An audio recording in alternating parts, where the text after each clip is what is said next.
আসসালামু আলাইকুম রহমতুল্লাহি ওবরকাতুহু। সম্মানিত দর্শক, বাংলাদেশের ৩টি গুরুত্বপূর্ণ ঘটনা নিয়ে আলোচনা করব। প্রথম ঘটনা হলো ২১শে আগস্টের গ্রেনেড হামলা। রাজনীতিতে এর চাইতে বড় ব্লান্ডার, এর চাইতে বড় পাপাচার, এর চাইতে বড় নির্মম এবং নিষ্ঠুর ঘটনা আর এই স্বাধীন বাংলাদেশে কখনো ঘটেনি।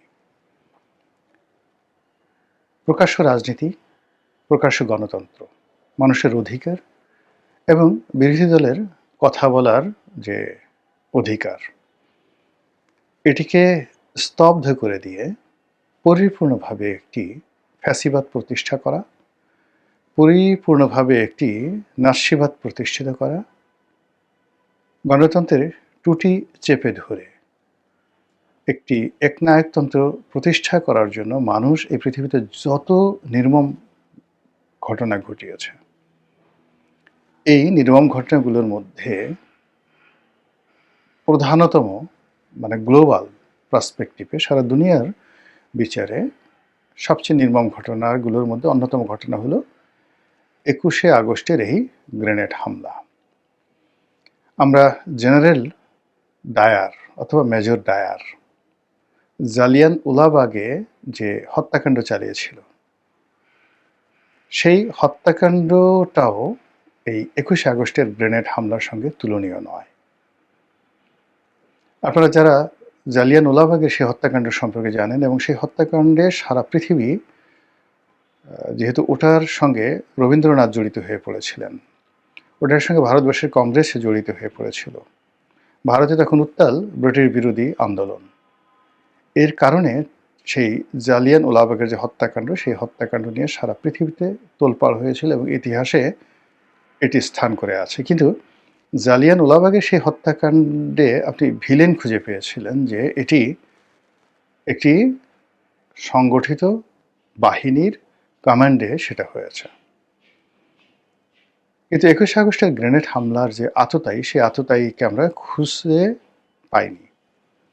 জেনারেল ডায়ারকে আমরা যেভাবে চিহ্নিত করে শাস্তি দিতে পেরেছিলাম, ২১শে আগস্টের গ্রেনেড হামলার অভিযুক্তদেরকে আমরা শাস্তি দিতে পারিনি এবং আমরা অভিযোগ গঠন করতে পারিনি। ফলে এটি অভিশাপ রূপে আমাদের মাথার উপরে ঘুরছে। এটি কি প্রতিক্রিয়া তৈরি করবে আগামীতে, সেই বিষয় নিয়েগুলো আলোচনা করব। এরপর আমরা দ্বিতীয় ঘটনায় যাই। দ্বিতীয় ঘটনা হলো ৩২ নম্বর বঙ্গবন্ধুর যে ভবন, ৩২ নম্বরের যে ভবন ভাঙচুর করা এবং এটিকে এটিকে অস্তিত্বহীন করে দেওয়া। এটির সঙ্গে যদি আমরা মনে করি যে কেবলই মাত্র বঙ্গবন্ধু শেখ মুজিবুর রহমানকে যারা অপছন্দ করেন তাদের ক্রোধ ওখানে পড়েছে, অথবা শেখ হাসিনার বঙ্গবন্ধুর প্রতি যতটা ক্রোধ ছিল, ক্ষোভ ছিল, তার চেয়ে বেশি ক্রোধ ছিল শেখ হাসিনার প্রতি। তো শেখ হাসিনার প্রতি সেই ক্রোধকে প্রশমিত করার জন্য বা সেই ক্রোধকে দেখানোর জন্য বিক্ষুব্ধ জনতা সেখানে গিয়ে ৩২ নম্বর ভেঙেছে। ভুল। ৩২ নম্বরের যে ইতিহাস, এটি বঙ্গবন্ধু শেখ মুজিবের সঙ্গে যতটা না জড়িত, তার চেয়ে স্বাধীনতার সাথে জড়িত, তার চেয়ে মানচিত্রের সাথে জড়িত, তার চেয়ে জাতীয় সঙ্গীতের সাথে জড়িত, তার চেয়ে সংবিধানের চেয়ে জড়িত, তার চাইতেও মুক্তিযুদ্ধের সঙ্গে বেশি জড়িত। এবং আমাদের অন্য যে সকল মুক্তিযুদ্ধ কেন্দ্রিক মনুমেন্ট রয়েছে, এই মনুমেন্টগুলো মুক্তিযুদ্ধের পরে তৈরি করা হয়েছে। সেটা আপনি জাতীয় স্মৃতিসৌধ ধরেন, কিংবা অন্য যে কোনো মনুমেন্ট ধরেন, কিংবা ধরেন একটা পতাকা, তো বা জাতীয় সঙ্গীত ধরেন, কিংবা সংবিধান ধরেন। তো এই সকল বস্তু, বিশ্বাস, মুক্তিযুদ্ধ কেন্দ্রিক যেটা দেশের অস্তিত্বের সঙ্গে জড়িত, তার মধ্যে সবচাইতে গুরুত্বপূর্ণ যেটি রয়েছে সেটি হলো এই ৩২ নম্বর। ব্রিটেনের ১০ নম্বর ডাউনিং স্ট্রিটের কতটুকু ভূমিকা রয়েছে, বা ১০ নম্বর জনপদ রোড, সেই যাকে বলা হয় দিল্লির, সেটির ভারতীয় ইতিহাসে কতটা গুরুত্বপূর্ণ ভূমিকা রয়েছে, এটা আমি এখানে বসে অতটা বলতে পারবো না। কিন্তু বাংলাদেশের প্রেক্ষাপটে ধানমন্ডির ৩২ নম্বর বাড়িটি, ৩২ নম্বর সড়কটি, বঙ্গবন্ধু ভবন ৩২ নম্বর সড়ক পুরনো। এই নম্বরটা এখন নাই, ৩২ নম্বর রাস্তাই নেই, কিন্তু মানুষের মনে ধানমন্ডি ৩২ নম্বর, সেটা ভবনের নামও ৩২ নম্বর, বাড়ির নামও ৩২ নম্বর। এটা যেভাবে 32 মানে গ্রথিত হয়ে গেছে, এর সঙ্গে আসলে মুক্তিযুদ্ধের ইতিহাস, বাংলাদেশের অস্তিত্ব সব কিছু যাকে বলা হয় জড়িয়ে আছে। ফলে এই ৩২ নম্বর ভাঙার সঙ্গে বাংলাদেশ ভাঙ্গা, এই ৩২ নম্বর ধ্বংস করার মধ্যে বাঙালি জাতীয়তাবাদ ধ্বংস করা, এই ৩২ নম্বরকে মুছে ফেলার মধ্যে মুক্তিযুদ্ধের ইতিহাস মুছে ফেলার যে একটি উদগ্র বাসনা, এবং সেই উদগ্র বাসনার যেটা বাস্তবায়ন ঘটেছে, এটি এখন মানুষের মনোজগতে একটা রসায়ন তৈরি করেছে। কোনটা থাকবে, পাকিস্তান, ইনকিলাব, নাকি সংবিধান, মুক্তিযুদ্ধ ৭১? এবং সেখানে প্রেতাত্মা হয়ে এই ৩২ নম্বরের ভবনটি এবং ওই দিনের সমস্ত ঘটনা প্রেতাত্মা হয়ে এই যাকে বলা হয় আমাদের যে বাঙালি জাতি, এই বাঙালি জাতিকে বহুদিন পর্যন্ত সেই হ্যামলেটের মতো, হ্যামলেটের যে ভূতটি ছিল, যে ভূতটি এসে যুবরাজ হ্যামলেটকে প্রতিটা মুহূর্তে ব্যস্ত করে ফেলতো, তার কাছে এসে যে স্বপ্ন দেখাতো, কথা বলতো, ঠিক ওই বেদনা আমাদেরকে আঘাত করতে থাকবে। এটি গেল দ্বিতীয় ঘটনা, এগুলো নিয়ে আলোচনা করব। তৃতীয়ত হলো দেশের স্বার্থ জলাঞ্জলি যারা দিয়েছেন ৭১ থেকে আজ পর্যন্ত, সেটা ১৯৭১ সনে দেশের স্বার্থে জলাঞ্জলি দিয়ে যারা রাজাকার হয়েছে, আলবদর হয়েছে, আর শামস হয়েছে, পাকিস্তানের দোসর হয়েছে, দেশের মা বোনকে ধরে ধরে নিয়ে হানাদার বাহিনীদের হাতে তুলে দিয়েছে, অসংখ্য নারীর মৃত্যু হয়েছে। এই অভিশাপ কিয়ামত পর্যন্ত যারা এই কর্ম করেছে তাদের এবং তাদের পরিবারকে একেবারে অক্টোপাসের মতো আঁকড়ে ধরে রাখবে। পৃথিবীর কোনো ক্ষমা, স্বয়ং আল্লাহ রাব্বুল আলামিনও এই ক্ষমা করতে প্রস্তুত নন। যারা হাহাকার করেছেন, যারা আত্মাহুতি দিয়েছেন, যে নারী ধর্ষিত হয়েছে, যে শিশু মরেছে, তাদের অন্তরাত্মা কিয়ামত পর্যন্ত কাঁপতে থাকবে, এবং তাদের সেই ক্রন্দন এই পৃথিবীতে সেই রাজাকার আলবদর আর শামস থেকে শুরু করে পাকিস্তানি বাহিনী, আজ দেখেন পাকিস্তান এখন পর্যন্ত সুস্থ হতে পারছে না। বাংলাদেশে তারা যে অপকর্ম করেছে, সেই অপকর্মের কারণে আপনারা যারা পাকিস্তান গেছেন আপনারা জানেন যে এর যে ভূখণ্ড, এর যে ভৌগোলিক অবস্থা, এর যে ম্যান পাওয়ার এবং এর যে ন্যাচারাল রিসোর্স রয়েছে, পৃথিবীতে এইরকম ধনে ধান্যে পুষ্পে ভরা এরকম দেশ পৃথিবীতে নেই, দ্বিতীয়টি নেই। এখানকার মানুষ বেস্ট, দেখতে শুনতে সবচেয়ে সুন্দর মানুষ। এখানকার যে নদীগুলো, পঞ্চনদীর দেশ, এদের যে ঝর্ণাগুলো, এদের যে পাহাড়গুলো, এর যে প্রাকৃতিক সৌন্দর্য, ভূস্বর্গ বলা হয় সুইজারল্যান্ডকে, পাকিস্তানের ভূস্বর্গ দেখলে আপনার মাথা খারাপ হয়ে যাবে।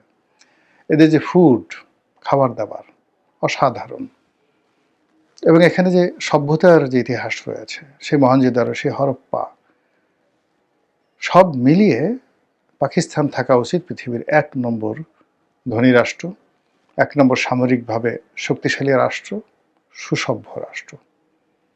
আর্যরা ভারতে আসার আগে প্রায় ৩,০০০ বছর ধরে তারা এই পৃথিবীর সবচেয়ে সভ্য নগরী ছিল।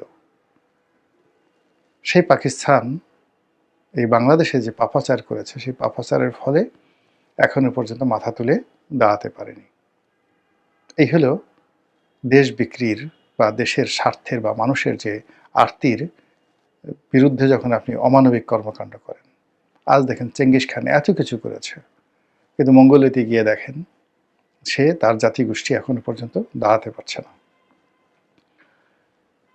এরপর যে ৭১ সনে সেই গ্রুপ গেল, এরপরে আওয়ামী লীগ জমানাতে আওয়ামী লীগের যে সমস্ত লোক দেশের বিরুদ্ধে কাজ করেছে, খন্দকার মোশতাক বলেন, যারা পাকিস্তানের দোসর হওয়ার চেষ্টা করেছে, যারা ভারতের দোসর হওয়ার চেষ্টা করেছে, নির্বংশ হয়ে গেছে। দেশের স্বার্থে জলাঞ্জলি দেওয়ার যারাই চেষ্টা করেছে পরিপূর্ণভাবে নির্বংশ হয়ে গেছে, এবং তাদের মধ্যে যারা 2-4 জন বেঁচে আছেন, কেউ বা ভারতের দালাল, কেউ বা পাকিস্তানের দালাল, অর্ধ উন্মাদ হয়ে আছেন। ব্যবসা গেছে, টাকা গেছে, পয়সা গেছে। এরপরে যারা মার্কিন দালাল হওয়ার চেষ্টা করেছেন, আমেরিকার দালাল, যারা চীনের দালাল হওয়ার চেষ্টা করেছেন, দেশের স্বার্থে জলাঞ্জলি দিয়ে চীন এবং রাশিয়ার দালাল হয়ে এই বাংলাদেশে ঘোরাফেরা করার চেষ্টা করেছেন, যারা আমেরিকার দালাল হওয়ার চেষ্টা করেছেন, সবগুলো ঘর গেছে, পরিবার গেছে, সংসার গেছে, ব্যবসা গেছে, বাণিজ্য গেছে, সকল নিয়ামত আল্লাহ তাদেরকে দিয়েছিল, সব তছনছ হয়ে গেছে। খুঁজে খুঁজে প্রত্যেকটা বাসায় গিয়ে দেখেন যে রুশ ভারতের দালালেরা কেমন আছেন, চীনের দালালেরা কেমন আছে, আমেরিকার দালালেরা কেমন আছে, এমনকি সৌদি আরবের যারা দালাল বাংলাদেশের স্বার্থ বিকিয়ে দিয়ে সৌদি আরবের একটা উমরা হাজ করার পুরস্কার নেওয়ার জন্য, রাজপরিবারের একটা সংবর্ধনার জন্য, সামান্য কিছু টাকার জন্য যারা ধর্ম, কর্ম, ন্যায়, নীতি সব জলাঞ্জলি দিয়ে এই বাংলাদেশে সৌদি সরকারের এজেন্ট হিসেবে থেকেছেন, গিয়ে দেখেন একজনও ভালো নেই।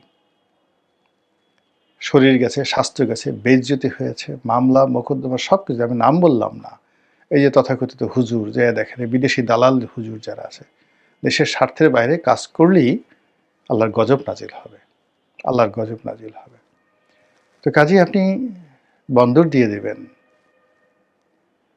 করিডোর দিয়ে দেবেন, আপনি খুব ভালোভাবে সম্মানজনকভাবে থাকবেন, এটা ইতিহাস বলে না। এই পুরো বিষয়গুলো নিয়ে সংক্ষেপে আলোচনা করব। 3টে বিষয় আশা করি আপনারা বুঝতে পেরেছেন কেন এই জিনিসগুলো হয়।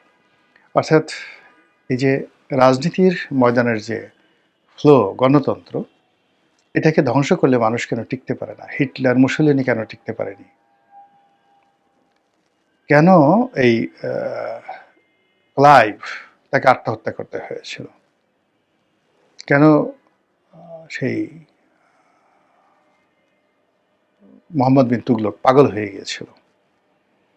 মানুষের কণ্ঠ যারা রোধ করতে চায়, কণ্ঠ বলা হয় আল্লাহর দেয়া নিয়ামত, কালাম। এই যে আমরা যে কথা বলি, এটাকে বলা হয় কালাম। দেখুন, আমি কথা বলছি, আমার ভিতর থেকে প্রতি সেকেন্ড, ন্যানো সেকেন্ডেরও কম সময়ের মধ্যে এক একটা শব্দ, স্বর, তাল, লয় এতটা বুদ্ধিদীপ্তভাবে, এতটা বেকুবের মতো বা এতটা অপাঙ্ক্তভাবে এটা বের হয়ে আসছে যে যার উপর আমার কোনো নিয়ন্ত্রণ নেই। এর সঙ্গে কার নিয়ন্ত্রণ? আমার আত্মার সঙ্গে কার নিয়ন্ত্রণ? আমাকে যে বানিয়েছে, আমার আত্মার সঙ্গে আমার এই যে কথা বলার যে ক্ষমতার সঙ্গে কার শক্তি জড়িত? স্বয়ং আল্লাহর শক্তি জড়িত। আল্লাহ আমাকে জবান দিয়েছেন, আর রহমান, আল্লামাল কোরআন, খলাকল ইনসান, আল্লাহ মাহুল বায়ান। এই যে আল্লাহ মাহুল বায়ান, আল্লাহ মানুষকে বয়ান দিয়েছেন, এটা আল্লাহর একটা সবচেয়ে বড় রহমত, বরকত। তো মানুষের উপরে যে আল্লাহ এহসান করেছেন, সেটা হলো মানুষকে জবান দিয়েছেন। মানুষকে কথা বলার সুযোগ দিতে হবে। আপনি কারো জবান বন্ধ করতে পারেন না। যখন আপনি কারো জবান বন্ধ করবেন, এটা আপনার প্রথম গুনাহ। যখন জবান বন্ধ করার জন্য আপনার শক্তি প্রয়োগ করবেন, দ্বিতীয় গুনাহ।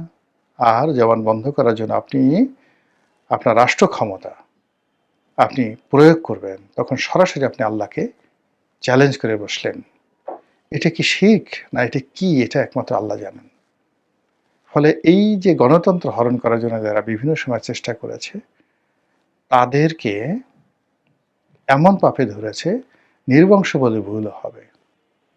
তাদের প্রতিটি মানে অঙ্গ প্রত্যঙ্গ এই পৃথিবীর বাতাসে শাস্তিপ্রাপ্ত না হয়ে এবং দৃষ্টান্তমূলক শাস্তিপ্রাপ্ত না হয়ে তারা এই পৃথিবী ছেড়ে যেতে পারেনি। অনেকে বহুদূর পালিয়ে গেছে, অ্যামাজনের জঙ্গলে গেছে।